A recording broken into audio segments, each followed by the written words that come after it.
admiradores secretos online. Pelo menos era isso que eu pensava enquanto meu telefone vibrava pela 10ª vez naquela noite de quinta-feira úmida de janeiro. Cada notificação digital vindo de um perfil diferente. Cada mensagem carregando aquele tom específico de intimidade não solicitada, que me fazia sentir simultaneamente especial e vagamente assustada. Rafael Almeida, Tiago Rodrigues, André Santos, Bruno Oliveira. Obsessivamente em cadernos físicos, meses depois, quando paranoia justificada começasse. Criando códigos elaborados e mapas conectados por linhas coloridas, que provariam para Júlia e eventualmente para a doutora Fernanda que eu não estava inventando conexões ou tendo surto psicótico. 7 fotos de perfil com rostos masculinos genéricos que pareciam arrancados de bancos de imagens gratuitos da internet. Controladora disfarçada de interesse genuíno romântico.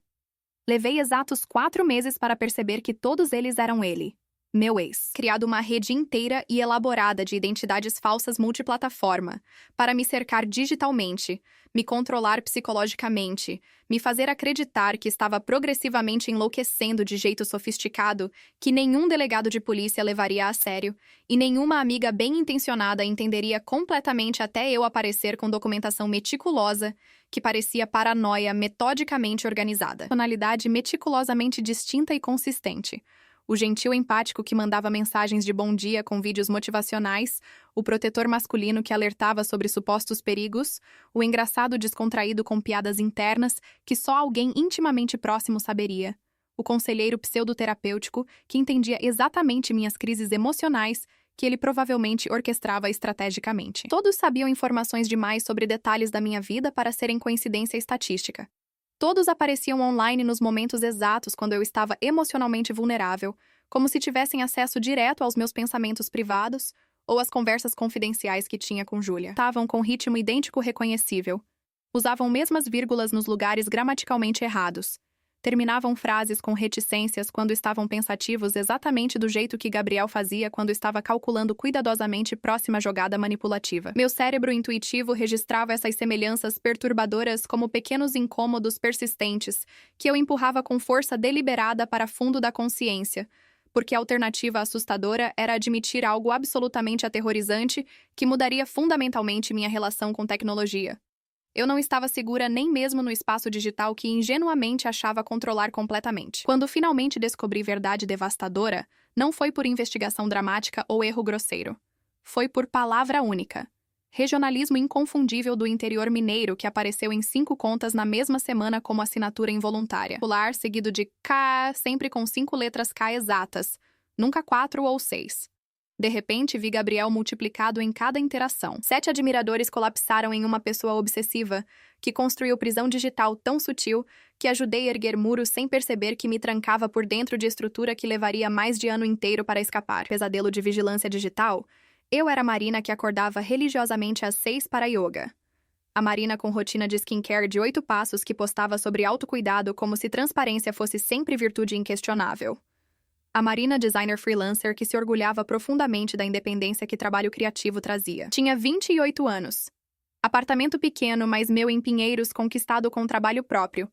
Varanda ensolarada com plantas que regava todo domingo, ouvindo podcasts sobre empreendedorismo feminino e autonomia financeira. Minha vida estava meticulosamente documentada em stories organizados por categoria: trabalho, bem-estar, vida social, reflexões. Estava genuinamente que transparência radical era poder, que compartilhar vulnerabilidades autênticas criava conexão real com meus 3.500 seguidores. Maioria mulheres da minha idade também tentando equilibrar carreira exigente e vida pessoal significativa. Ou pelo menos era isso que ingenuamente pensava antes de aprender da forma mais brutal possível que curadoria pode ser arma letal quando pessoa errada está assistindo obsessivamente cada movimento documentado. Gabriel entrou na vida por essa mesma porta digital que eu mantinha propositalmente aberta. Post sobre design minimalista, seguido de mensagem direta que não era invasiva, que respeitava limites aparentes, que parecia genuinamente interessada em mim como pessoa completa, não apenas corpo atraente.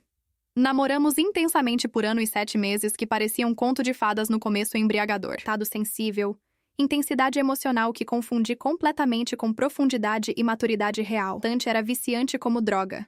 Memorizava detalhes minúsculos de conversas. Aparecia com café favorito em dias difíceis. Fotografava minha silhueta contra janelas e me fazia sentir obra de arte viva. Tensão calorosa virou vigilância opressiva gradualmente. Transformação tão sutil que não conseguia apontar o momento exato mesmo quando doutora Fernanda perguntou meses depois durante sessões de EMDR. Terminamos 7 meses antes da descoberta devastadora. Foi porque finalmente comecei a sentir que estava literalmente sufocando sob peso da atenção dele. Queria senhas de redes para proteger de invasões. Ficava irritado quando demorava a responder. Analisava cada homem que curtia fotos como ameaças iminentes. Disse com voz tremendo que precisava espaço, que amor verdadeiro não deveria parecer interrogatório policial constante. Ele chorou copiosamente. Prometeu mudar radicalmente. Disse que era a mulher da vida dele. Mas eu já tinha aprendido dolorosamente que promessas desesperadas feitas em pânico raramente se sustentam na rotina. Terça chuvosa na mesma cafeteria do primeiro encontro. Círculo se fechando simbolicamente. Voltei para casa sozinha. Bloqueei o número dele em todas as plataformas, deletei fotos que tínhamos juntos, preparei chá de camomila, assisti 3 episódios de série idiota na Netflix. Senti alívio tão intenso que me assustou. Aquilo era fim definitivo. Era mesmo que desaparecer da vida dele. Não tinha a menor ideia de que fim era apenas começo de versão muito mais sofisticada e psicologicamente devastadora de controle que me faria questionar própria sanidade por meses, até conseguir finalmente provar para Júlia, para a doutora Fernanda e eventualmente para mim mesma que não estava inventando conexões ou tendo surto. Primeiras mensagens de Lucas Silva chegaram exatamente 2 semanas depois do término oficial com Gabriel. Timing preciso que só reconheceria como calculadamente suspeito, meses depois, quando estava criando linha do tempo detalhada e obsessiva em caderno físico, que eventualmente mostraria para Júlia e doutora Fernanda como prova tangível. Tinha me encontrado aparentemente por acaso, através de grupo público de Facebook sobre design gráfico e tipografia. Comentou respeitosamente em publicação técnica minha sobre diferenças entre fontes serifadas e sem serifa.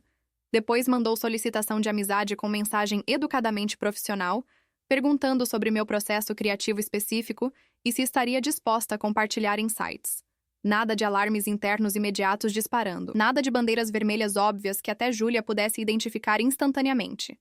Apenas designer aparentemente legítimo baseado em Curitiba que parecia genuinamente interessado em trocar ideias profissionais construtivas sobre trabalho criativo. Conversamos civilizadamente por dias sobre fontes tipográficas, sobre dificuldade universal de precificar adequadamente trabalho criativo invisível, sobre clientes eternamente frustrantes que pediam impossível com orçamento mínimo, que freelancers isolados precisam ativamente cultivar. Seria deliberadamente calculada em retrospectiva.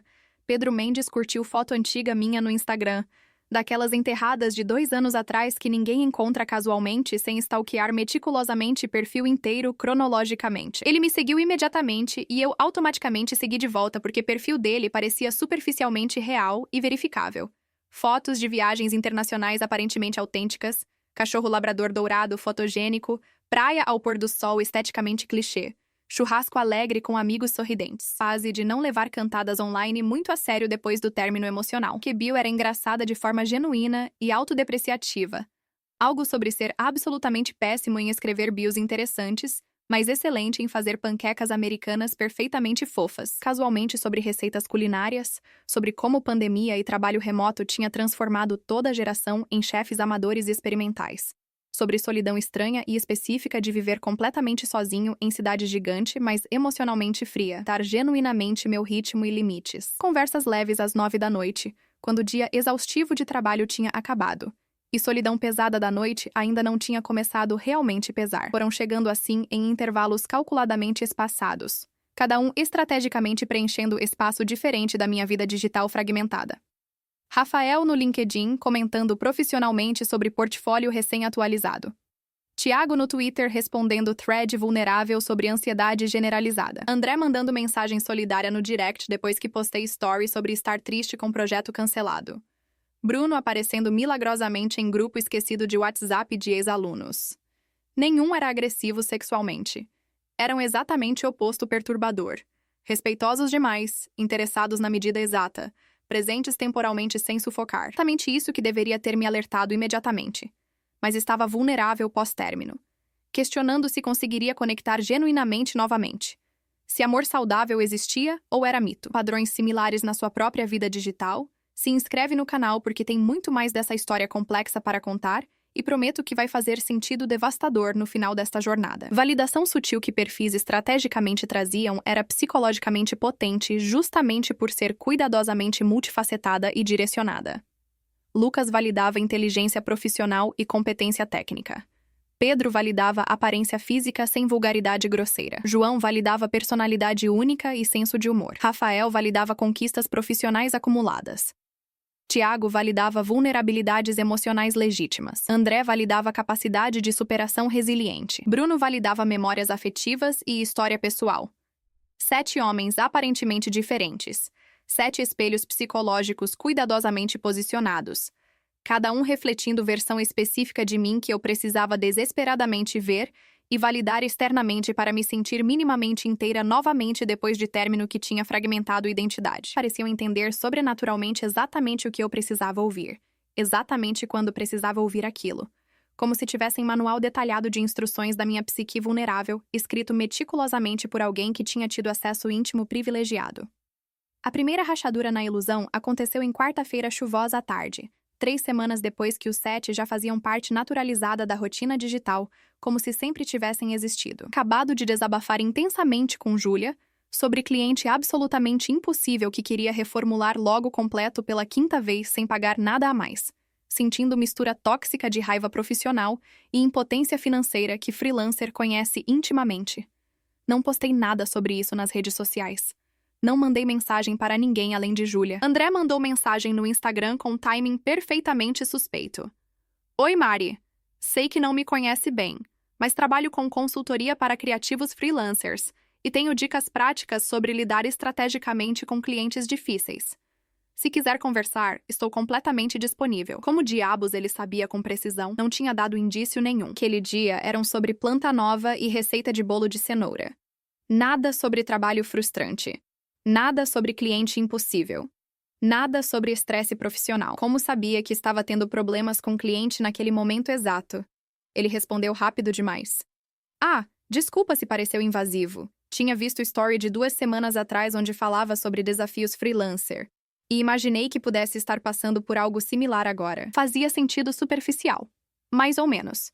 Suficiente para engolir desconfiança e agradecer pela oferta enquanto arquivava mentalmente o incômodo. Mas corpo já tinha registrado algo fundamentalmente errado. Aquele formigamento primitivo na nuca que animais sentem quando o predador invisível está observando. 2 dias depois, quando o guarda estava baixa, Lucas comentou em post meu. Adoro como você usa essa fonte. Me lembra projetos daquele blog obscuro que você mencionou. Nunca tinha mencionado blog nenhum com Lucas. Tinha mencionado com Gabriel meses atrás quando ainda estávamos juntos, em noite específica de insônia. Era blog obscuro de design islandês que descobri e mostrei animada às 3 da manhã, dizendo ser exatamente estilo que queria desenvolver. Gabriel tinha achado interessante, mas não demonstrou tanto entusiasmo. Conhecia há menos de mês, estava referenciando mesmo a memória íntima, como se tivesse estado presente fisicamente naquela noite.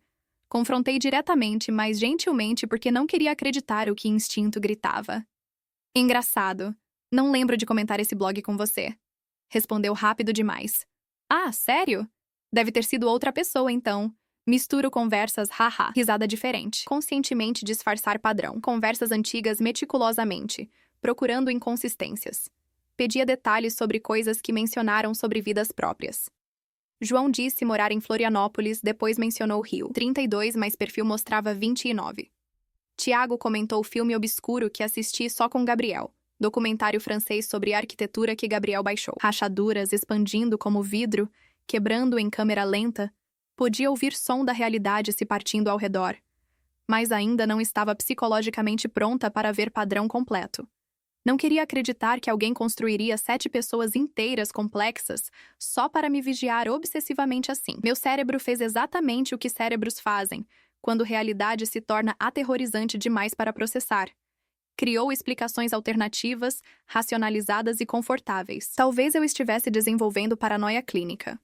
Talvez término difícil com Gabriel tivesse me deixado desconfiada demais, vendo padrões conspiratórios onde havia apenas coincidência estatística. Afinal, quantas vezes eu mesma já tinha confundido detalhes de conversas com pessoas diferentes? Atribuí memória para a amiga errada, quantidade insana de horas, dormindo 4 por noite, tempo excessivo nas redes sem pausas. Claro que começaria a ver conexões inexistentes. Essa narrativa interna era extremamente confortável psicologicamente. Era segura. Era infinitamente melhor que a alternativa aterrorizante. 3 horas analisando conversas e fazendo anotações que pareciam delírio conspiratório. Mensagens sabendo demais. Inconsistências nas histórias. Estranho, investiga. Em vez disso, ela suspirou. Mari, te amo profundamente, mas está ficando obcecada. Mal saiu de casa esse mês. Trabalha até tarde sem descanso. Seu ex já superou? Está namorando aquela loira do Instagram? Talvez seja a hora de terapia e parar de procurar problema onde não tem. Aquilo doeu mais que esperava. Não por crueldade intencional dela, por dizer em voz alta o que eu já temia. Estava criando drama, sendo ex-maluca que não supera, vendo fantasmas em sombras. Gabriel estava visivelmente namorando. Foto com loira, restaurante chique, vestido vermelho, sorriso genuíno gigante. Comentários cheios de que casal lindo e felicidades. Parecia objetivamente feliz. Parecia ter seguido em frente. Se estava construindo vida nova com outra pessoa, por que gastaria tempo criando perfis para me stalkear? Não fazia sentido lógico questionar seriamente própria sanidade. Passei a responder o 7 normalmente, empurrando o desconforto para baixo do tapete mental. Quando André sabia demais, racionalizava ter esquecido de contar. Quando Lucas referenciava memórias que não lembrava compartilhar, assumia a memória falhando. Quando Pedro aparecia quando estava triste, chamava coincidência gentil. Cérebro humano é máquina incrível de adaptação para normalizar, porque reconhecer verdade significaria admitir que não tinha escapado quando terminei. Que Gabriel encontrou forma mais invasiva de controle. Uma sem marcas visíveis, que não podia provar, que me fazia parecer louca explicando. Significaria admitir que ajudei inadvertidamente. Respondi mensagens, compartilhei detalhes, abri portas que deveria trancar. Culpa era paralisante. Tal invisível ficava mais apertada, mais invisível, mais parecida com escolha própria voluntária. Microdespertares começaram a vir em flashes fragmentados, pequenos momentos súbitos de clareza penetrante que não conseguia mais ignorar completamente, mandando mensagens todo dia, perguntando detalhes invasivos sobre minha rotina que não eram da conta dele. 30 minutos exatos depois de bloquear, Rafael me mandou mensagem no LinkedIn com timing impossível. Ei, Marina, você está bem mesmo? Senti uma energia estranha vindo de você hoje. Percebido mudança energética. Não era possível ser coincidência com timing cirúrgico. Coração disparou violentamente. Respondi cautelosa que estava tudo bem, apenas ocupada com trabalho. Mas marquei aquilo mentalmente com caneta vermelha. Comecei a fazer testes deliberados. Pequenos experimentos psicológicos para confirmar ou descartar suspeitas crescentes. Próximos meses. Esperei observando atentamente. No dia seguinte, Pedro comentou em foto aleatoriamente. Portugal é lindo demais. Seria ótimo para você recomeçar lá. Coincidência impossível. Mencionei casualmente para André que estava pensando em adotar gato finalmente. 12 horas depois, Bruno mandou o link espontâneo de Gatil que tinha gatos para adoção, acumulando de forma matematicamente impossível de ignorar racionalmente. Criei planilha detalhada Excel. Coluna específica para cada perfil, linha para cada interação suspeita. Cor diferente para cada tipo de conhecimento que não deveriam possuir. Vermelho intenso para informações que exclusivamente só Gabriel sabia. Amarelo para informações compartilhadas com uma pessoa, mas aparecendo magicamente com outra. Verde para timing suspeito demais para ser acaso. Em 2 semanas obsessivas, planilha estava mais vermelha que semáforo permanentemente quebrado. Mostrei para Júlia novamente com mãos tremendo. Dessa vez ela ficou em silêncio pesado, olhando fixamente para a tela. Rosto passando visivelmente de ceticismo para preocupação genuína. Caralho, Mari. Isso é objetivamente perturbador mesmo. Aquela validação externa trouxe alívio e terror em partes absolutamente iguais. Alívio porque percepção estava correta. Terror porque percepção estava correta. Coincidências? Planilha que parecia obra de pessoa paranoica? Stalking digital era território nebuloso legalmente quando vítima não tinha prova concreta irrefutável. Apenas padrões sutis e intuição. Perfis nunca foram explicitamente ameaçadores. Nunca mandaram mensagem violenta. Eram consistentemente gentis, educados. Que gentileza sistemática estava sendo usada como arma psicológica. Decidi confrontar Gabriel diretamente. Mandei mensagem desbloqueando temporariamente só para isso. Eu sei que é você. Sei dos perfis falsos. Para com isso imediatamente. 3 pontinhos indicando digitação. Eternidade angustiante. Marina, Não sei do que fala.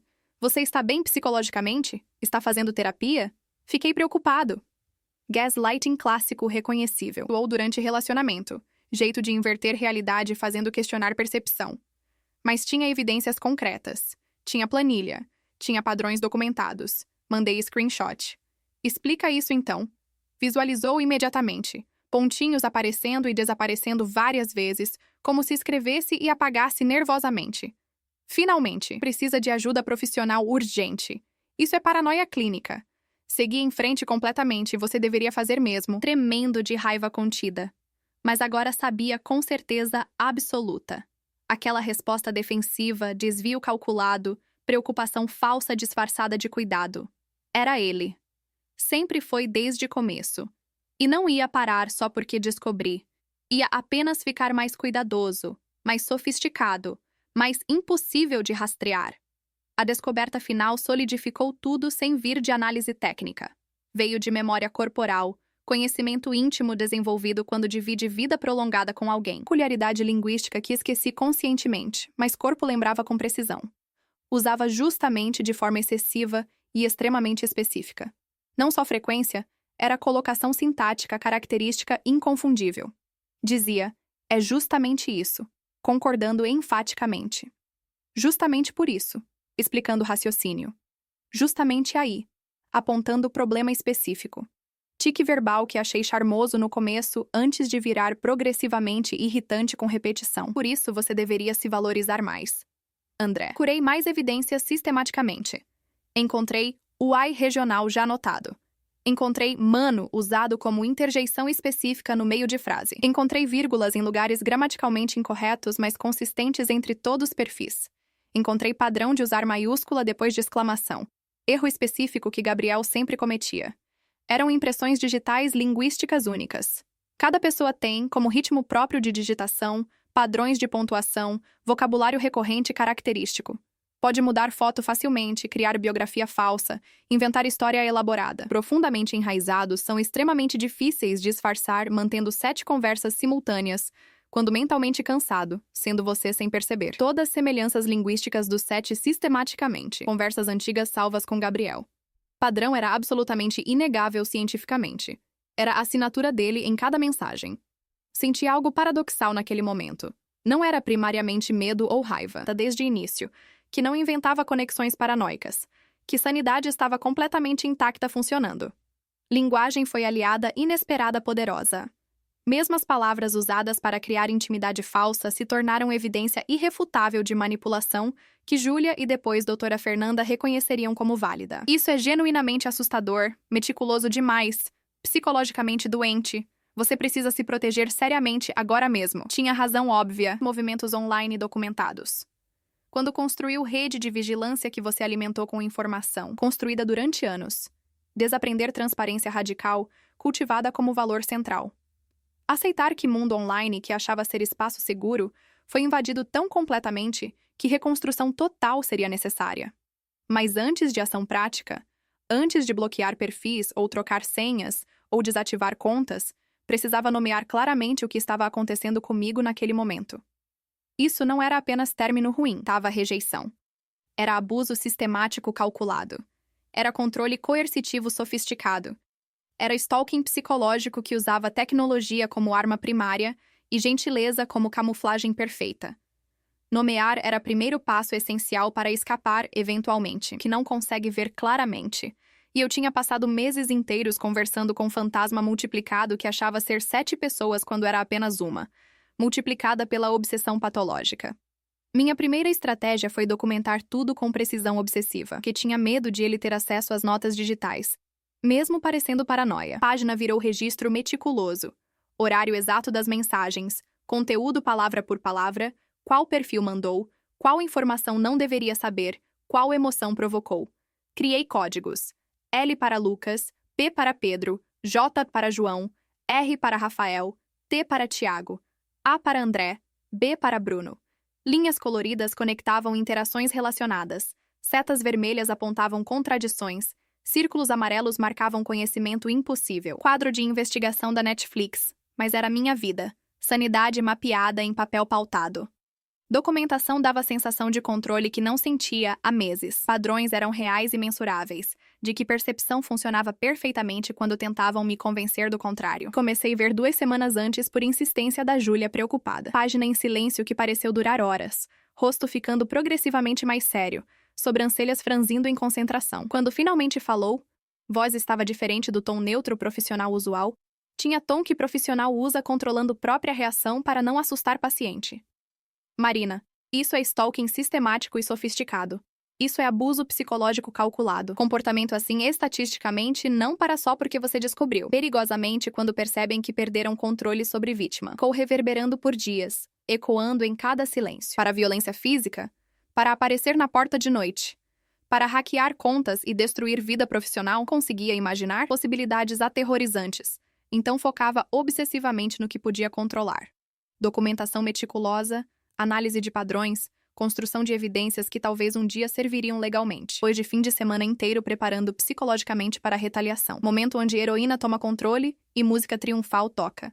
Mas bloqueio digital não é parede sólida. É cortina fina que impede visualização, mas não protege de impacto real, não cria distância verdadeira.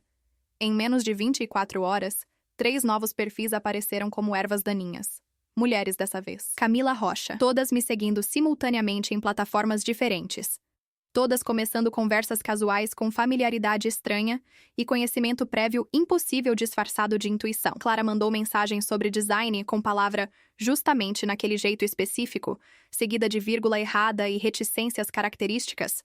Soube imediatamente com certeza visceral. Ele tinha evoluído estratégia, adaptado abordagem, se multiplicado em versões femininas pensando que me desarmaria. Especializada em direito digital, que Júlia encontrou através de grupo feminista no Facebook. Doutora Patrícia tinha escritório pequeno em Pinheiros, paredes cobertas de diplomas, mesa cheia de processos empilhados. Expliquei situação inteira, mostrei caderno, conversas salvas, padrões linguísticos identificados. Ela ouviu atentamente fazendo anotações. Quando terminei, resposta foi frustrante na honestidade. Legalmente, isso é extremamente complicado. Lei do stalking é recente, de 2021, e a aplicação ainda é inconsistente. O que você tem são evidências circunstanciais fortes, mas não diretas. Nenhuma mensagem é explicitamente ameaçadora. Não tem ameaça de morte. Não tem conteúdo sexual não solicitado. Não tem linguagem violenta aberta. É perseguição psicológica sutil, e sistema judicial ainda está aprendendo a lidar com isso. E deve fazer boletim de ocorrência, recomendo fortemente. Mas prepare-se para delegado não levar a sério, perguntarem por que não simplesmente bloqueia pessoas. Não entenderem como múltiplos perfis podem ser um só. Para violência física óbvia, não abuso psicológico digital. Fui na delegacia mesmo assim. Delegacia de Crimes Cibernéticos em São Paulo. Esperei 2 horas em sala com cadeiras desconfortáveis, ar-condicionado quebrado. Quando atendida, delegado era homem de 50 anos que me ouviu com expressão oscilando entre tédio e ceticismo. Mostrei evidências. Olhou por cima, fez perguntas que pareciam acusações. Você tinha relacionamento com essa pessoa? Respondeu mensagens voluntariamente? Postou informações publicamente? Carregava julgamento de que eu tinha causado aquilo. No final, fez boletim porque era obrigação, mas deixou claro que não achava que daria em nada. Olha, sem ameaça explícita ou invasão comprovada de conta, é difícil fazer algo concreto. Meu conselho é sair das redes sociais por tempo até acalmar. Sair das redes. Como se fosse simples. Como se vida profissional não dependesse de presença digital. Como se desaparecer fosse solução em vez de deixar abusador ganhar.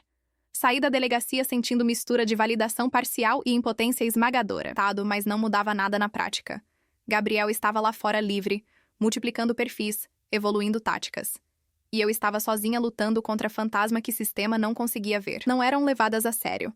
Descobri estatísticas sobre stalkers serem ex-parceiros em 80% dos casos, como o conhecimento prévio torna a perseguição mais eficaz, como tecnologia deu ferramentas novas para comportamento antigo. Quanto mais aprendia, mais entendia a dimensão do que enfrentava, e mais percebia que teria que criar próprias estratégias de defesa porque sistema não ia me proteger adequadamente, que chamei internamente de Protocolo de Isolamento Digital Progressivo. Primeira fase era a auditoria completa de todas as contas online existentes. Mudei senhas de absolutamente tudo sem exceção, usando o gerenciador confiável para criar combinações aleatórias de 20 caracteres misturando números, letras e símbolos. Tores rigorosa em cada plataforma que permitia tecnicamente. Privacidade meticulosamente em todas as redes sociais, mudando tudo para nível máximo de proteção disponível. Posts antigos que tinham geolocalização foram sistematicamente deletados. Fotos mostrando pontos identificáveis da casa ou bairro foram removidas sem piedade. Foram revisadas uma por uma manualmente. Era trabalho exaustivo que levou 3 dias completos.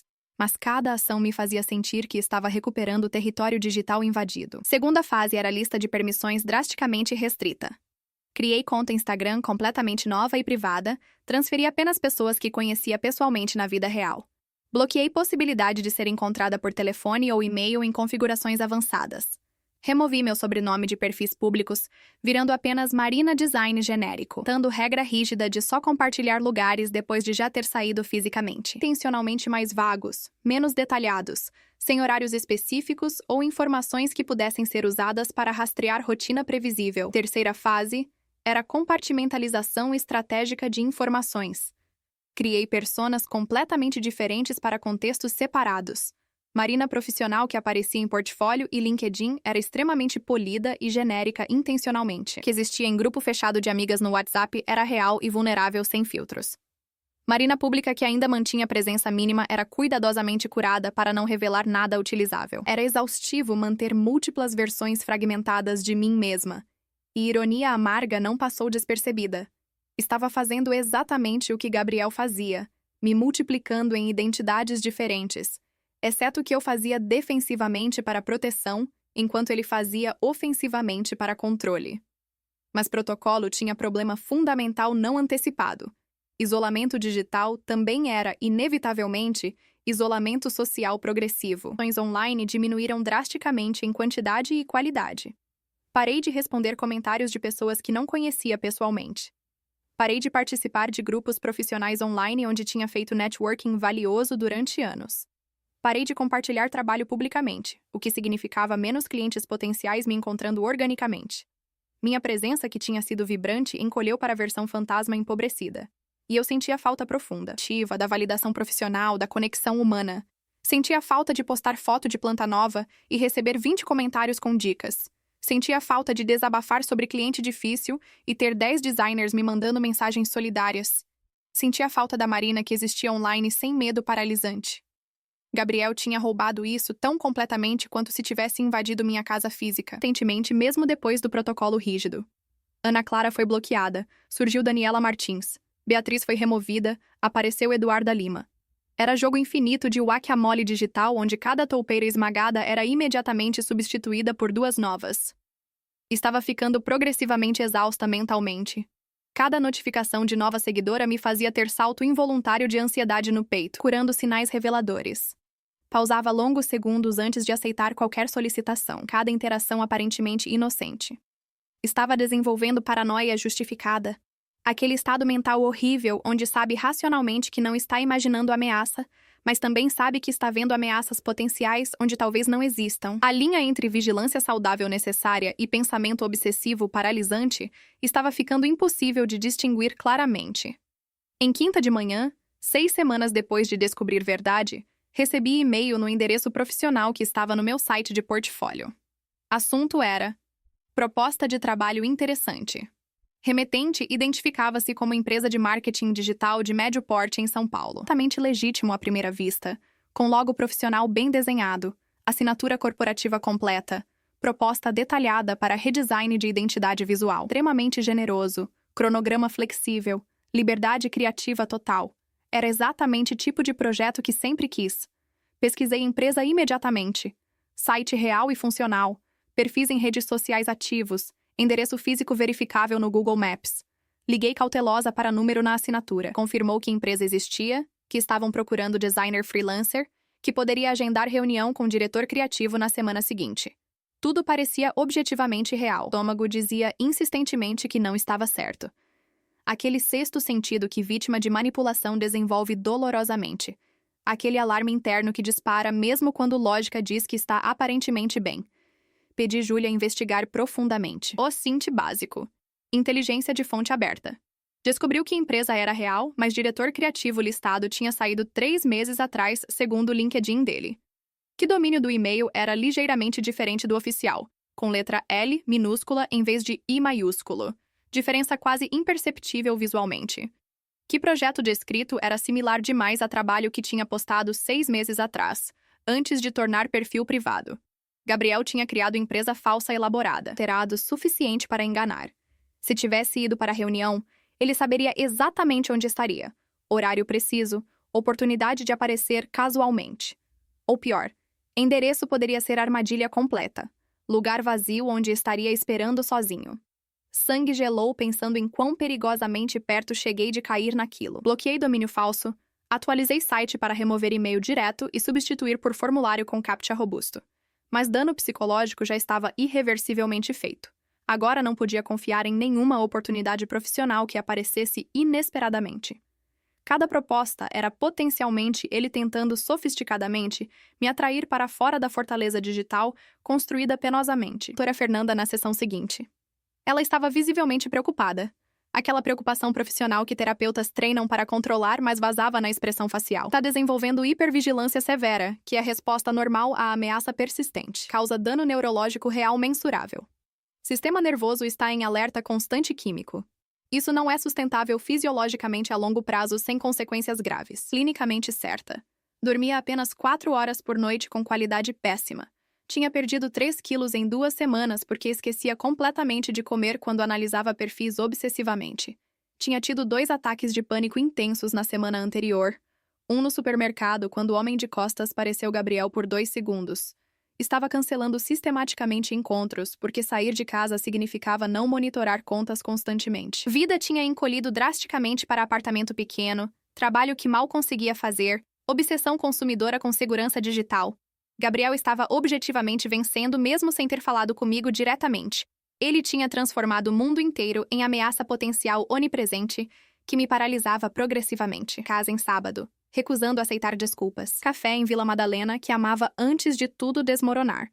Lugar com plantas no teto e gatos dormindo em almofadas. Pedi café com leite de aveia e pela primeira vez em semanas não olhei compulsivamente para o telefone. Júlia segurou minha mão. Não só online, você como pessoa está desaparecendo. E não sei como ajudar, mas não posso assistir isso. Café cheio de estranhos, chorei sem controlar. Aquele choro profundo que vem de lugar que não sabia existir, tanto que mundo digital era seguro. Chorei pela carreira morrendo porque não conseguia me promover sem me expor. Pela solidão de não poder explicar porque soava paranoico demais, invisível demais. Júlia deixou eu chorar sem tentar consertar, segurando minha mão, sendo presença física real em mundo que virou assustadoramente virtual. Quando consegui falar, não sei como ganhar isso. Toda estratégia que tento, ele adapta. Cada muro que construo, ele encontra janela. É como lutar com fumaça. Estou tão cansada de lutar sozinha. Talvez não ganhe lutando diretamente. Talvez ganhe diferente. Talvez ganhar não seja fazer ele parar, mas você recuperar vida apesar dele. Talvez seja sobre não deixar ele ditar sua existência. Pareceu impossível naquele momento. Recuperar vida sendo monitorada. Como fingir normalidade sabendo que cada movimento era observado? Mas sementes da ideia foram plantadas. Talvez estivesse lutando batalha errada. Talvez estivesse dando exatamente o que ele queria. Controle total sobre atenção, energia, existência. EMDR na semana seguinte. Tipo específico que doutora Fernanda recomendou. Envolvia movimento dos olhos e processamento de memórias traumáticas para cérebro arquivar, em vez de reviver constantemente. Nas primeiras sessões, revivi encontro onde Gabriel explodiu com ciúmes, momento onde insistiu em ter senhas, término onde chorou me fazendo sentir culpada. Revivi cada mensagem estranha, cada coincidência impossível, cada momento questionando sanidade. Era doloroso diferente. Era ativo em vez de passivo. Escolher mergulhar no trauma em vez de ser arrastada. E lentamente, sessão por sessão, comecei a sentir algo mudando. Não era medo desaparecendo. Era ter espaço mental ao lado dele para outras coisas. Começava a conseguir pensar em Gabriel sem consumir hora inteira.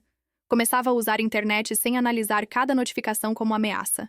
Começava a lembrar que era pessoa completa antes dele. E continuava sendo apesar dele. Em manhã fria de julho, acordei com notificação que fez coração parar. Perfil de Gabriel no Instagram postou foto nova.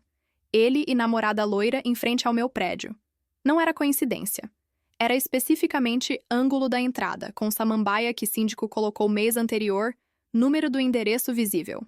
Legenda. Explorando novos bairros com meu amor. Comentários dizendo que casal lindo. Ninguém via a ameaça exceto eu. Ninguém entendia a mensagem. Eu sei onde mora, posso chegar fisicamente quando quiser e posso fazer parecer casual, tremendo violentamente. Ela veio em 20 minutos com mochila. Delegado diferente. Mulher que fingiu levar a sério. Fez relatório, disse que podiam pedir medida protetiva, mas juiz provavelmente não concederia sem ameaça mais explícita. Sem ameaça verbal ou invasão física, é difícil fazer algo. Esperava você ser machucada antes de proteger. 5 dias dormindo no sofá dela, trabalhando no laptop, me sentindo refugiada. Gabriel não postou mais sobre meu bairro. Perfis falsos ficaram quietos, entendendo algo crucial. Ele queria reação. Queria que entrasse em pânico, que mudasse de apartamento, que desaparecesse. Queria provar controle. Cada vez que reagia com medo, dava exatamente isso. Então tomei decisão. Voltei para o apartamento. Instalei câmera na porta que mandava notificação com movimento. Avisei porteiro e síndico, mostrei foto de Gabriel, pedi para ligarem se vissem. Próximos, engolindo vergonha de admitir stalking. Cada pessoa era testemunha potencial. Olhos extra, proteção comunitária que sistema legal não oferecia. E continuei vivendo intencionalmente. Não como antes, não com inocência perdida. Mas vivia, com amigas levando spray de pimenta, mas saía. Porque a alternativa era desaparecer, deixar ele ganhar, aceitar que vida tinha acabado. E recusava aceitar isso. Continuava existindo era ato de resistência. Era forma de ganhar que não envolvia fazer ele parar, mas envolvia eu não parar. Envolvia recuperar pedaços de mim mesma, um de cada vez, mesmo sabendo que ele estava na sombra esperando a próxima oportunidade. Puloso Gabriel era. Não estava mais tentando conectar comigo diretamente. Estava conectando com pessoas ao redor, criando cerco social. Que homem mandou mensagem no LinkedIn, dizendo ser recrutador procurando designer, perguntando se poderia me recomendar. Minha irmã Carolina, que morava em Belo Horizonte e mal usava redes, mencionou casualmente que recebeu solicitação de cara bonito com várias conexões comigo. Antiga colega de faculdade postou em grupo perguntando se conhecíamos Pedro Henrique querendo me entrevistar. Nomes diferentes, abordagens diferentes, mas timing e conexão eram consistentes demais. Cansar minha rede. Coletar informações através de pessoas que confiavam nele sem razão para não confiar. Estratégia mais sofisticada, mais difícil de detectar e provar. Mandei mensagem em grupo para todas as mulheres na vida que importavam. Escrevi explicação completa sem minimizar, sem esconder vergonha. Disse nomes dos perfis identificados. Pedi que bloqueassem preventivamente. Pedi que questionassem estranhos perguntando sobre mim. Pedi que contassem se algo suspeito acontecesse. Esperava julgamento. Esperava algumas pensarem que exagerava. Em vez disso, recebi onda de solidariedade que me fez chorar. Mensagens dizendo, acredito em você. Não é sua culpa. Obrigada por confiar. Como posso ajudar? Algumas admitiram terem sido gaslit. Algumas simplesmente disseram, te amo e estou aqui. Vulnerabilidade criou proteção coletiva. Cada pessoa que contava virava parte de sistema de defesa que Gabriel não conseguia prever ou manipular completamente. Ele era uma pessoa com perfis falsos. Nós éramos rede de pessoas reais com conexões genuínas. Naquela tarde, sentada no chão com o telefone e lendo mensagens, senti mudança fundamental. Não era medo indo embora. Não era situação resolvida. Mas, pela primeira vez desde descoberta, não me sentia sozinha lutando contra monstro invisível. Estava sem exigir provas excessivas, que estava disposta a ficar entre mim e perigo. E isso era exatamente o que Gabriel tentou destruir desde o começo. Minha capacidade de confiar, conectar, pedir ajuda. Ele tinha falhado. Porque mesmo depois de tudo, mesmo ferida e assustada e exausta, ainda conseguia ser vulnerável o suficiente para deixar pessoas me protegerem. Ainda conseguia acreditar que nem todo mundo era ele disfarçado. Conseguia distinguir entre desconfiança saudável e isolamento autodestrutivo. A luta continuava. Mas não estava mais lutando sozinha. E essa diferença era tudo. O colapso veio em segunda-feira comum de agosto, exatamente 3 meses depois de descobrir os perfis falsos, que finalmente descarrega depois de meses em modo de economia de energia, mostrando 20% quando estava em 3 a dias. Acordei às 6h30 com o despertador tocando aquela música suave que escolhi para ser menos agressiva. e simplesmente não consegui sair da cama fisicamente. Era como se meu corpo tivesse decidido unilateralmente, sem consultar minha mente consciente, que não ia mais cooperar com farsa de normalidade funcional que eu tentava manter desesperadamente. Cada músculo pesava toneladas impossíveis.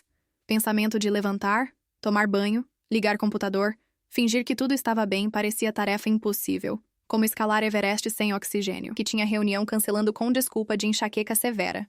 Voz saindo mecânica e distante, como se pertencesse a outra pessoa operando meu corpo por controle remoto defeituoso. Parede bege sem ver nada realmente. Apareceu na hora do almoço porque não respondi suas 7 mensagens de bom dia, o que era fora do padrão suficiente para ela pegar ônibus até meu bairro e usar chave reserva que eu tinha dado meses atrás para emergências exatamente como essa. Puro mesmo sendo meio-dia de sol forte, cortinas todas fechadas criando caverna artificial, celular com 47 notificações não lidas piscando na mesa como acusação luminosa do mundo que eu estava ignorando. Ela não fez perguntas óbvias. Não perguntou o que aconteceu ou você está bem, porque respostas estavam escritas em cada detalhe da cena. Tinas devagar deixando luz entrar em doses gerenciáveis, preparou chá de camomila com mel que eu não toquei, mas ficou ali exalando cheiro reconfortante, sentou na beirada da cama sem invadir completamente meu espaço e disse com voz firme mas gentil: "Você não precisa ser forte agora.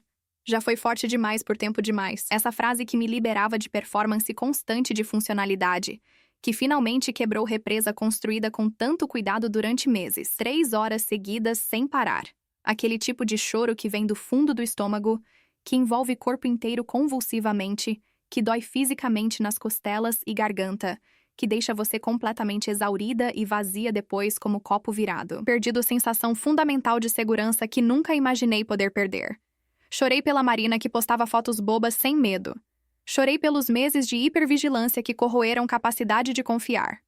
Chorei porque estava exausta de lutar contra a fantasma que se multiplicava.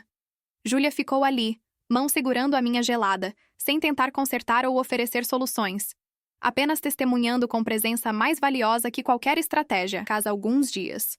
Não é pedido, é informação. Não tinha energia para discordar. Então apenas assenti com cabeça pesada. Os 5 dias na casa da Júlia foram estranhos de forma que não conseguia nomear completamente. Ela morava em apartamento pequeno em Vila Mariana, ambiente tão diferente do meu que parecia estar em outra cidade completamente. Cuidadosamente regadas, sem meus objetos organizados, sem rastros da Marina que eu tinha sido. Passo normais onde trauma não podia me alcançar temporariamente. Júlia trabalhava home office, então estava sempre lá no mesmo espaço, mas nunca de forma sufocante ou invasiva. Ela existia no mesmo ambiente que eu sem exigir absolutamente nada. Não perguntava como eu estava. Não sugeria atividades ou terapias ou soluções práticas. Pelo menos 2 refeições por dia. Que tomasse banho a cada 2 dias mesmo quando não queria. Que não ficasse olhando para o telefone por horas procurando novos perfis suspeitos obsessivamente. Terceiro dia ali, ela escondeu meu celular literalmente. Disse com firmeza gentil: "Você vai passar 24 horas sem isso." E colocou em gaveta trancada. Eu entrei em pânico imediato e visceral. Como ia saber se estava segura? Clientes ou emergências? Júlia apenas disse calmamente: "O mundo não vai acabar em um dia. E você precisa lembrar como é existir sem vigilância constante e paralisante." Primeiras 6 horas sem telefone foram tortura psicológica. Basicamente o objeto que não estava no bolso habitual. Senti a ansiedade física intensa. Aquela sensação de estar perdendo algo crucial. Imaginariamente notificações fantasmas. Mas depois de 6 horas longas, algo estranho aconteceu gradualmente. O barulho da chuva que começou a cair lá fora começou a relaxar de forma que não relaxava há meses. Músculos que nem sabia que estavam tensionados começaram a soltar progressivamente. Por 9 horas seguidas, sem acordar sobressaltada checando sons, sem pesadelos sobre Gabriel aparecendo na porta. Foi o primeiro sono profundo em tempo que não conseguia me lembrar. No 4º dia de refúgio, Júlia sugeriu que a gente saísse. Queria dizer não automaticamente. Queria dizer que não estava pronta para o mundo externo, que pessoas me assustavam, que Gabriel podia estar literalmente em qualquer lugar, farçada no rosto, e concordei hesitante. O café era pequeno, daqueles de bairro onde todo mundo conhece todo mundo. Júlia pediu por mim porque eu ainda estava meio desconectada, incapaz de tomar decisões simples como tipo de leite. Sentamos em mesa perto da janela grande. Assisti pessoas passando na rua, cada uma com vida própria, problemas próprios, dramas que não tinham nada a ver comigo, funcionando normalmente enquanto eu estava em modo de sobrevivência. Casais rindo alto, crianças correndo brincando, cachorro latindo para pombo, disse no mesmo universo, distante e doloroso ao mesmo tempo, paradoxalmente. Júlia ofereceu ir comigo, mas disse que precisava fazer sozinha. Precisava provar que conseguia habitar próprio espaço sem colapsar, para a sensação de invasão, para memórias de checar câmera compulsivamente, para a ansiedade. Mas apartamento estava apenas silencioso. Plantas precisando água, louça na pia, trabalho no laptop, vida comum esperando ser vivida, antes de virar fortaleza. Doutora Fernanda, na sessão seguinte, que nomeou o que passava, que chamamos de descida necessária. É conceito psicológico baseado em mitologia antiga, momentos onde pessoa precisa descer para a própria escuridão antes de poder ressurgir transformada. Não é depressão clínica. Processo necessário de desmantelamento de defesas que não são mais sustentáveis. Passei meses em hipervigilância, construindo muros cada vez mais altos, me fragmentando em versões diferentes para sobreviver. E, eventualmente, corpo e mente dizem basta. Colapso não era falha, era recalibração necessária. Era sistema nervoso forçando o reset, porque a alternativa era dano permanente, tentando gerenciar em vez de processar. Parava de sobreviver e começava a viver. A pessoa encontrava próprio caminho, mas geralmente envolvia parar de tentar controlar o incontrolável, parar de prever próximo movimento de Gabriel, parar de viver defensivamente. Está segura, mas isolada. Em algum momento vai precisar decidir se quer passar o resto da vida dentro de muros ou se quer arriscar viver vulnerável novamente seletivamente. Vulnerabilidade era o que Gabriel explorou. Criam identidades para controlar? Doutora Fernanda viu hesitação. Para ser ingênua. Estou dizendo para ser seletivamente vulnerável. Escolher com quem compartilha seu eu verdadeiro. Júlia provou ser digna repetidamente. Sua irmã provou. Eu, nesse contexto, provi. Comece pequeno. Comece com quem já demonstrou ser seguro. E vai expandindo gradualmente. Isso radicalmente diferente. Estava tentando confiar em ninguém porque um traiu confiança. Estava punindo o mundo pelo crime de uma pessoa. E no processo, punindo a mim mesma também. Doutora Fernanda sugeriu. Postei foto de planta no Instagram pela primeira vez em 2 meses. Não revelava localização, não mostrava detalhes do apartamento. Era apenas samambaia contra fundo branco com legenda. Ainda aqui, peso enorme, mas que para mundo era uma atualização casual. Recebi 27 comentários dizendo que sentiram falta, perguntando se estava bem, dizendo que gostavam do conteúdo. E nenhum era de perfil suspeito.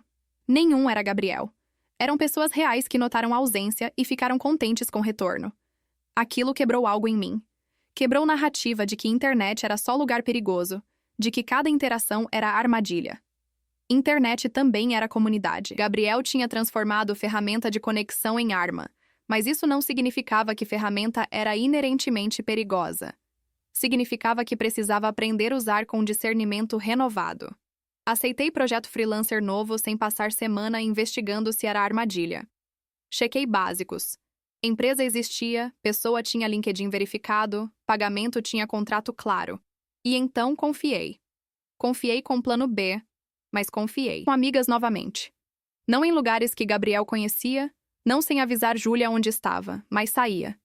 Fui em cinema, em café novo, em parque onde nunca fui. Cada saída era ato de coragem pequeno, mas significativo. Era recusa de deixar medo ditar fronteiras da existência. E lentamente, pedaços de mim que desapareceram começaram a ressurgir.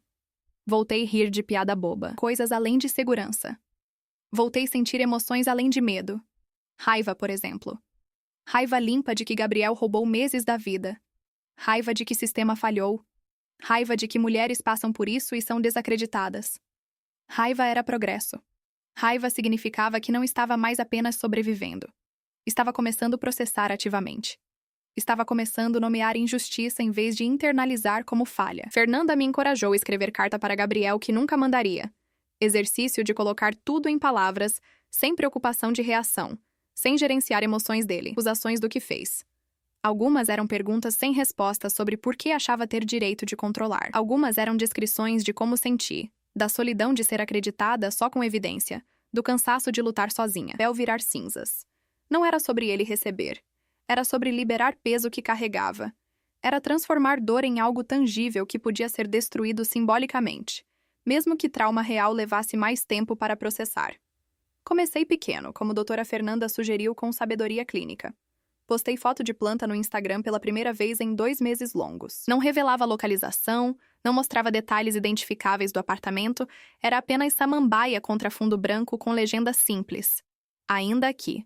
3 palavras que carregavam peso enorme para mim, mas que para mundo externo eram apenas atualização casual de pessoa que tinha estado ausente.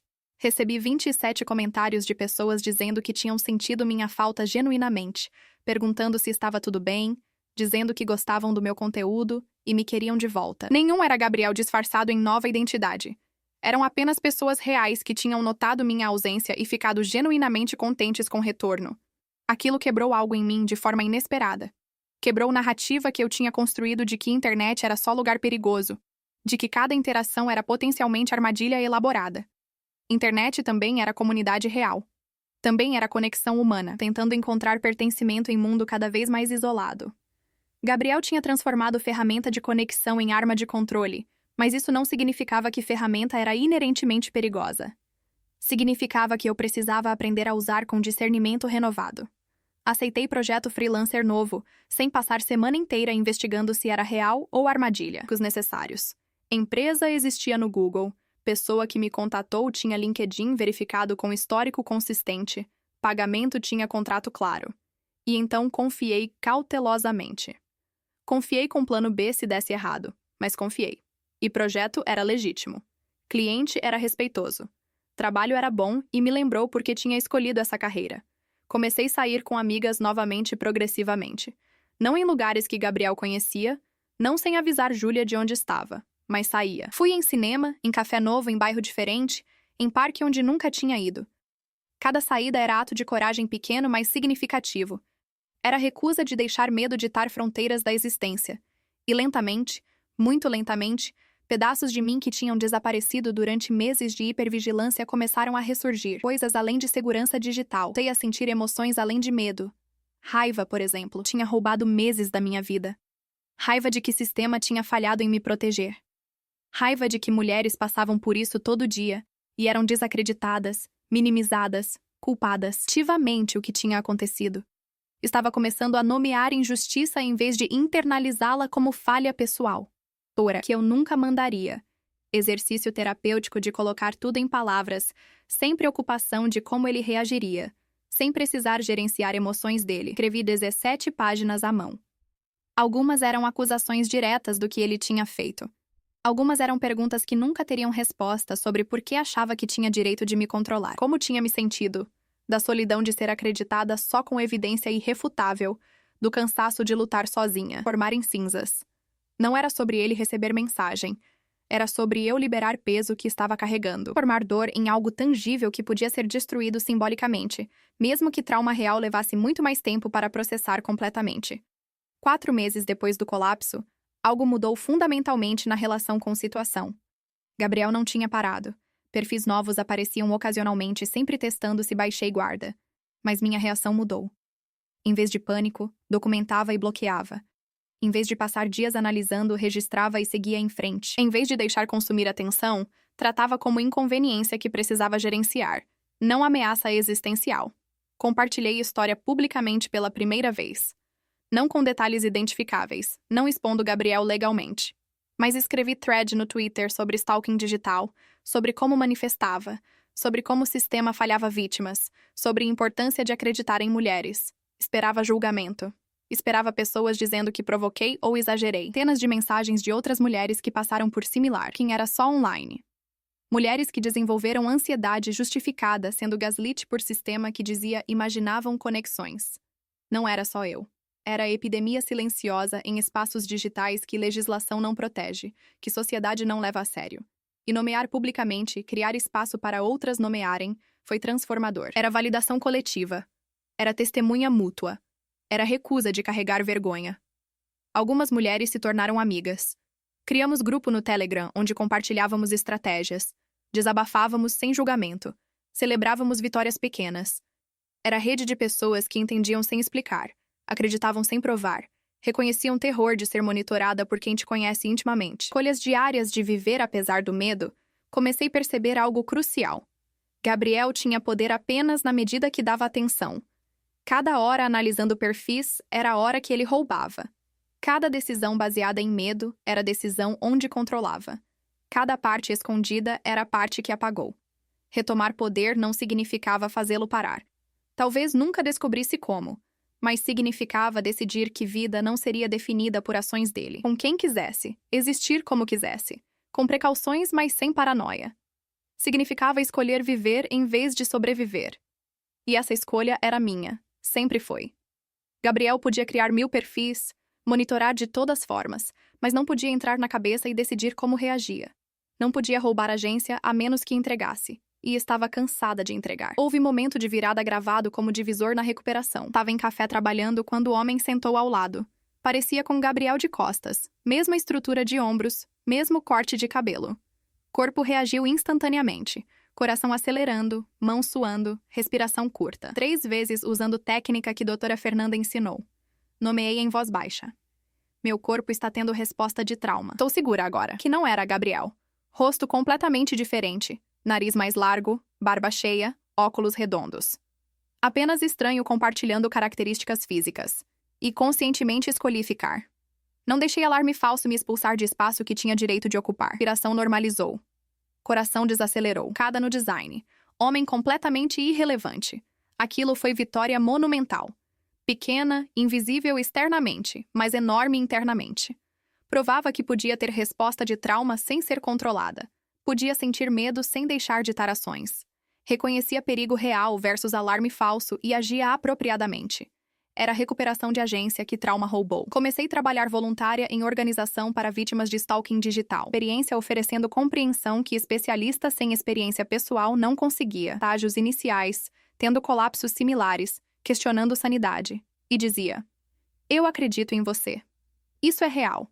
Você não está louca. E vai sobreviver. Acontecido justificável. Era a escolha de extrair significado, garantir que dor não fosse desperdiçada. Quão longe cheguei? Mostrava que recuperação era possível.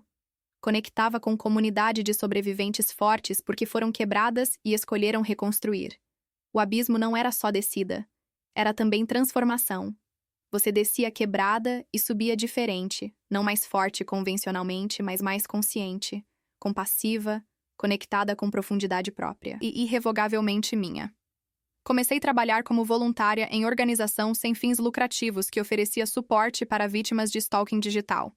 Não como terapeuta ou advogada porque não tinha qualificação profissional, mas como Peer Support Counselor, pessoa com experiência vivida oferecendo compreensão que profissional bem-intencionado sem experiência pessoal não conseguia da mesma forma. Estava em chamadas de vídeo com mulheres que estavam nos estágios iniciais terríveis de descoberta, que estavam tendo colapsos similares ao que tive, que estavam questionando própria sanidade e percepção de realidade, que vinha de ter vivido. Escrevendo é real e válido. Você não está louca. E você vai sobreviver isso, mesmo que não pareça possível agora. Para outras mulheres, exatamente o que eu tinha precisado tão desesperadamente no meu momento mais escuro era a forma de transformar trauma pessoal em propósito coletivo. Não tornava o que aconteceu comigo justificável de forma alguma. Era a escolha ativa de extrair significado do sofrimento, de garantir que dor específica que senti não fosse completamente desperdiçada ou sem propósito final. E, estranhamente, o processo de ajudar outros me ajudava profundamente também de formas que não antecipei. Quão longe eu tinha conseguido chegar desde o colapso total daquela 2ª de agosto. Mostrava que recuperação real era possível porque estava vendo acontecer em tempo real nas mulheres que apoiava. Conectava com comunidade de sobreviventes que eram incrivelmente fortes e resilientes, justamente porque tinham sido completamente quebradas e escolhido conscientemente se reconstruir pedaço por pedaço. O abismo não era apenas lugar de descida dolorosa, como eu tinha temido inicialmente. Quebrada em fragmentos e subia fundamentalmente diferente. Não necessariamente mais forte no sentido convencional heróico, mas mais consciente da própria profundidade. Mais compassiva com fragilidade humana. Mais conectada com profundidade emocional própria e alheia. Como emergir dele? De quem eu seria depois desse processo? De quanto trauma ia definir identidade futura? Era completa e irrevogavelmente minha, começando finalmente a fazer essas escolhas conscientemente. Uma pequena decisão corajosa de cada vez, sem saber exatamente para onde levavam, mas confiando que qualquer direção era melhor que ficar paralisada no fundo do abismo para sempre. O processo era lento como gelo derretendo. Tinha dias ruins onde acordava com peso familiar no peito, onde checava compulsivamente redes sociais, onde via Gabriel em cada perfil novo que me seguia. Mas também tinha dias bons, progressivamente mais frequentes, onde acordava e pensava em outras coisas primeiro, onde postava sem analisar cada palavra por meia hora, onde saía de casa sem medo paralisante. Estavam começando a vencer numericamente. E isso, mais que qualquer outra métrica que doutora, estava emergindo do abismo, que estava escolhendo viver em vez de apenas sobreviver. Que Gabriel tinha me machucado profundamente, mas não tinha me destruído completamente como ele talvez esperava. Eu estava ainda de pé, ainda aqui, ainda lutando, ainda crescendo, ainda me transformando. E essa continuidade, essa recusa teimosa de desaparecer, era a vitória mais significativa que eu poderia ter imaginado quando tudo começou, que mudou fundamentalmente não a situação externa, mas minha relação interna com ela toda. Gabriel finalmente parou. Ou, pelo menos, reduziu a atividade a ponto de se tornar ruído de fundo distante, em vez de ameaça constante e presente que dominava cada pensamento. Não foi porque o sistema legal finalmente interveio com medida protetiva eficaz sobre invasão que tinha cometido durante meses. Foi porque eu suspeitava com mistura de intuição e evidência circunstancial, ele tinha encontrado nova vítima para focar sua obsessão controladora, completamente diferente da namorada loira de meses atrás. Dessa vez morena de cabelo curtíssimo em estilo Chanel. Mesma expressão radiante e apaixonada que eu tinha nas nossas fotos quando estávamos juntos, e eu ainda não sabia que amor dele era prisão disfarçada de cuidado.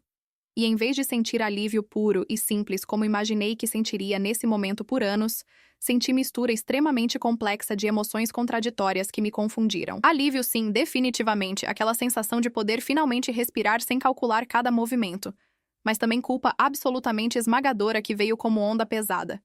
Eu estava livre da perseguição constante porque outra mulher inocente agora estava presa na mesma teia psicológica que eu tinha passado meses tentando escapar. Eu tinha inadvertidamente passado bola do trauma para a jogadora nova, que não tinha a menor ideia de que jogo inteiro era manipulado desde o primeiro movimento. Doutora Fernanda, na sessão de terapia da semana seguinte, voz embargada pela culpa que me consumia. Tentar avisá-la de alguma forma? Deveria mandar mensagem anônima dizendo quem ele realmente é por trás da máscara? Ou isso seria completamente invasivo e paternalista, assumindo que ela não consegue identificar sinais sozinha? Além disso, se ele descobrisse que fui eu, poderia voltar toda a atenção obsessiva para mim novamente, por momento longo, escolhendo palavras cuidadosamente antes de responder com sabedoria. Perigosa, ele colocou deliberadamente. E seu primeiro dever ético é com sua própria segurança e recuperação contínua, não com salvar outras pessoas que você nem conhece pessoalmente.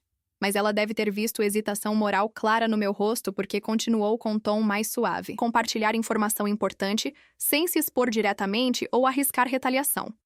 Você conhece grupos online de conscientização sobre abuso narcisista, onde poderia compartilhar sua história anonimamente de forma que seja encontrável por busca se ela vier procurar respostas quando começar a notar padrões estranhos. Aquela mesma noite sentada no chão do apartamento. Fórum grande sobre relacionamentos abusivos, mudando detalhes específicos identificáveis, mas mantendo padrões comportamentais completamente intactos. Paralisante resultante, dificuldade de ser levada a sério por autoridades. Não mencionei nome real dele, mas incluí detalhes comportamentais suficientes que qualquer pessoa passando por similar reconheceria padrões imediatamente. Não sei se ela algum dia encontrou aquele post específico entre milhares no fórum. Não sei se leu e reconheceu própria situação começando. Não sei se ajudou ela a escapar mais cedo do que eu escapei depois de tanto tempo. Tei dentro dos meus limites, que coloquei informação útil no mundo de forma acessível, que pudesse potencialmente ajudar sem me traumatizar ou me expor perigosamente, trouxe paz inesperada que não sabia que precisava desesperadamente. Era a aceitação madura de que podia fazer pequenas ações construtivas, sem poder ou precisar controlar todos os resultados finais. Era a liberação gradual da necessidade compulsiva de salvar todo mundo, incluindo especialmente pessoas que ainda não sabiam que precisavam ser salvas, ou que nem reconheciam perigo ainda presente. Ativa de Gabriel na vida digital, espaço mental que tinha sido consumido por hipervigilância, começou a se preencher com outras coisas. Redescobri hobbies abandonados, mais amadores, de jeito que parecia elogio, mas corroía a confiança. Comprei tintas novas, papel texturizado, pincéis de qualidade. Primeira pintura foi abstrata. Manchas azuis e roxas sem forma definida. Parecia caos, parecia liberação. Criar sem audiência, sem validação, sem calcular se revelava informação usável contra mim. Era ato radical de privacidade em era de transparência performática. Comecei a sair em encontros novamente. Primeiro foi desastroso. Conheci homem em app, combinamos café, e passei encontro inteiro analisando cada frase e procurando sinais de manipulação. Quando perguntou onde morava, tive ataque de pânico e menti dizendo bairro diferente. Tarde design, suspeitei que tinha stalkeado o perfil. Voltei para casa exausta de suspeita, percebendo que tinha muito trabalho pela frente. Segundo encontro, 3 semanas depois com pessoa diferente, foi marginalmente melhor. Consegui relaxar suficiente para rir de piadas. Consegui compartilhar detalhes sobre trabalho sem modo defensivo. Quando pedi o número pessoal, hesitei 5 segundos antes de dar. Progresso considerável. Elaborada, dizendo verdade simples.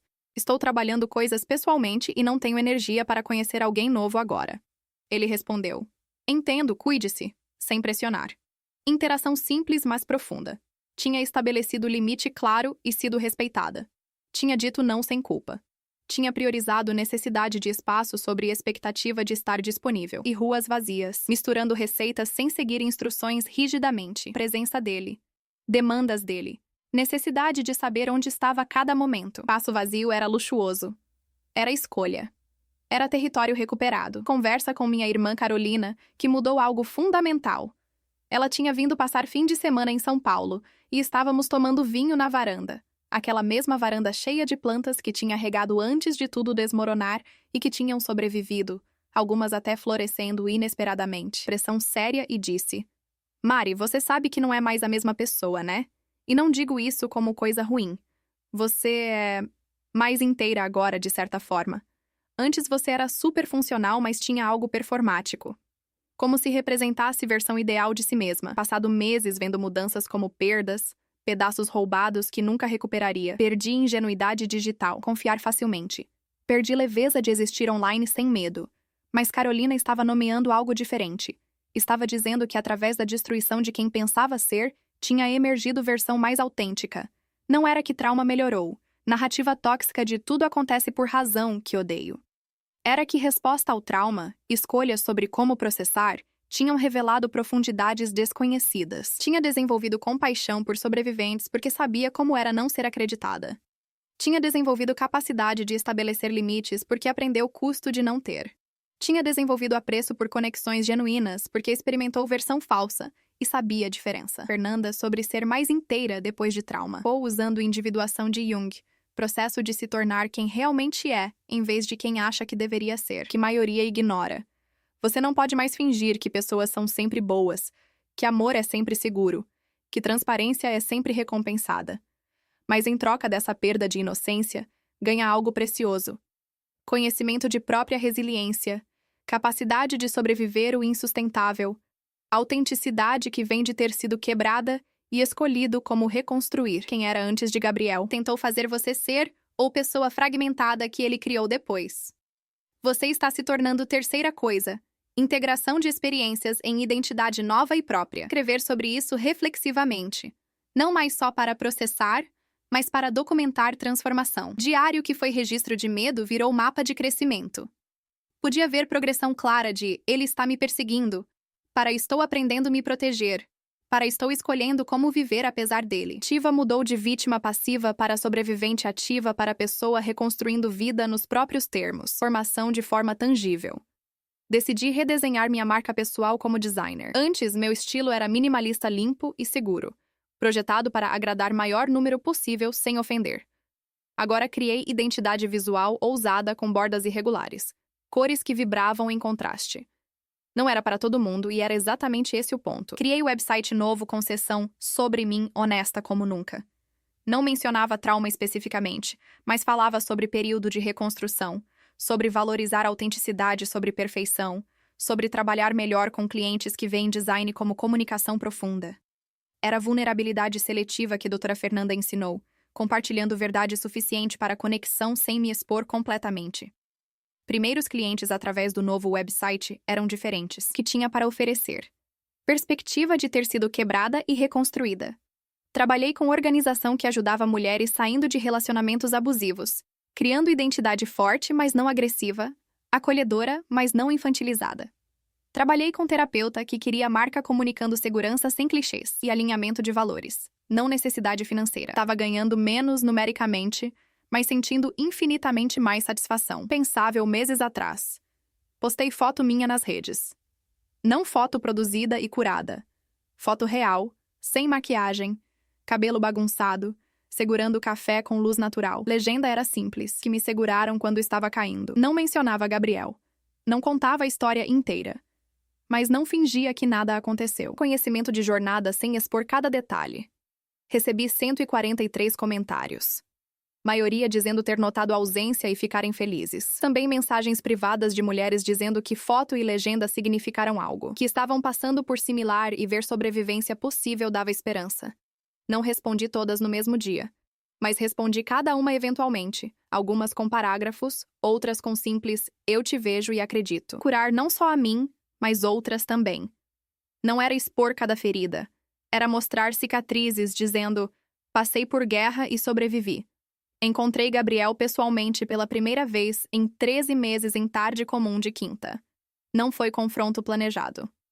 Foi coincidência de estar em mesma cafeteria, cidade de 12 milhões onde acaso acontece. Estava trabalhando quando senti sensação de ser observada. Coração acelerando, mãos tremendo. Mas dessa vez respirei, com doutora Fernanda. Ancoragem, pode me machucar aqui. E então fiz algo inesperado. Olhei diretamente de volta. Não com raiva ou medo, com reconhecimento neutro.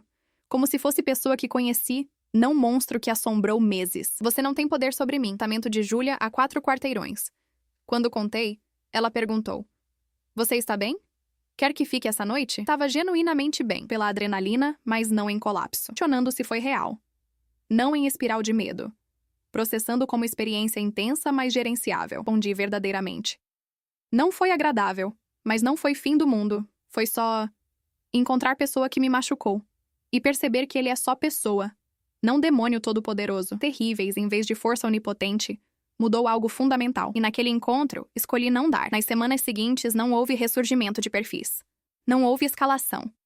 Ou ele seguiu em frente, ou reação não reativa removeu gratificação. Neutralidade é a arma mais eficaz. Não significa que abuso era culpa minha por ter medo. Significa que na recuperação, cheguei em ponto onde medo não era resposta automática. Próxima reunião do grupo que facilitava. Várias mulheres choraram. Não de tristeza, mas esperança. Porque se era possível chegar onde encontro era gerenciável em vez de devastador, significava que recuperação real existia. Não era volta para quem eram antes. Era evolução para quem podiam se tornar depois.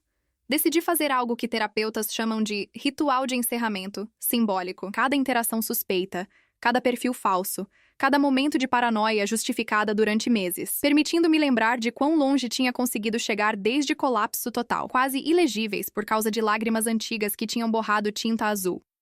Algumas tinham palavras circuladas obsessivamente, conectadas por linhas que pareciam teia de aranha desenhada por pessoa em pânico. Também era evidência de sobrevivência.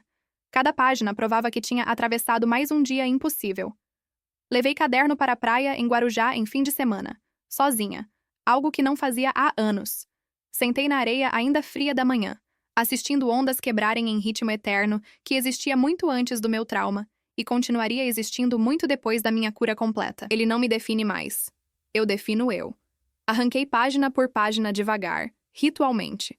Cada uma representava dia de dor, de luta, de medo que tinha superado. E cada uma que arranquei foi liberação. Não estava apagando memória ou fingindo que não aconteceu. Estava escolhendo não carregar peso físico disso mais. Estava transformando documentação de trauma em ato de liberação. Páginas ali mesmo na praia, dentro de balde de metal que tinha trazido especificamente para esse propósito, tomando cuidado para seguir regras de segurança. Assisti papel se transformar em cinzas escuras, fumaça subindo para céu cinza de manhã nublada. Quando a última página tinha virado cinza, chorei. Não de tristeza, mas de release profundo. Aquele tipo de choro que limpa em vez de destruir. Enterrei cinzas na areia úmida, além de mim mesma e oceano. Essa versão de mim fica aqui. Eu vou embora diferente. E fui embora de fato. Voltei para São Paulo sentindo literalmente mais leve, como se tivesse deixado o fardo físico real na praia. Não era que trauma tinha desaparecido magicamente. Ainda tinha dias ruins, gatilhos inesperados, momentos de hipervigilância. Mas não era mais identidade central. Não era a primeira coisa que pensava ao acordar ou última antes de dormir. História, mas não era a história inteira. Recebi mensagem inesperada. Era de mulher que tinha visto meu post anônimo em fórum meses atrás. Aquele sobre stalking digital, com múltiplos perfis. Ela disse que tinha estado em relacionamento com um homem que fazia exatamente isso, que tinha reconhecido padrões imediatamente, que post tinha validado a experiência dela de forma que permitiu sair antes de chegar tão longe quanto eu cheguei. Você salvou meses, talvez anos da minha vida, ela escreveu com gratidão. Obrigada por ser corajosa suficiente para compartilhar mesmo anonimamente. Não era a namorada nova de Gabriel. Era pessoa completamente diferente em situação similar com pessoa diferente. Mas mensagem provou algo crucial. Dor não tinha sido desperdiçada.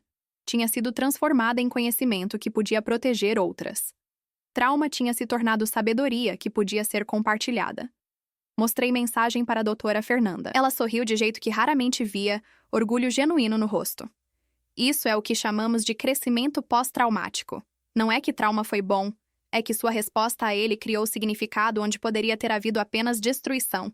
Você pegou algo que foi feito a você sem seu consentimento e escolheu ativamente o que fazer com isso depois. Isso é agência máxima. Isso é cura real. Sempre disse ser mito prejudicial que criava expectativas irreais. Era porque tinha chegado em ponto onde tinha desenvolvido ferramentas suficientes para navegar vida sem precisar de sessões semanais estruturadas. A operação guiada estava completa. E era hora de caminhar com mais autonomia. Exatamente sobre jornada desde primeira sessão. Estava em modo de sobrevivência puro e desesperado. Cada sessão era sobre gerenciar crise imediata. Onde você se vê agora? Pensei cuidadosamente antes de responder com honestidade. Estou realmente vivendo em vez de apenas sobrevivendo mecanicamente. Ainda tenho medo às vezes, não vou mentir. Ainda verifico perfis novos com cuidado maior que maioria. Mas medo não governa mais cada decisão que tomo. Posso sentir medo genuíno e fazer coisa mesmo assim. Gatilho emocional em vez de ameaça real presente. E conseguir transformar a experiência mais dolorosa da vida em algo que tem propósito maior. Doutora Fernanda assentiu com satisfação visível. Você sabe que isso é exatamente definição clínica de resiliência verdadeira? Conscientemente como juntar pedaços. Conscientemente dizer sim para coisas que teria automaticamente recusado antes por medo. Para falar em conferência pequena sobre design ético e acessibilidade. Algo apavorante porque significava visibilidade pública considerável.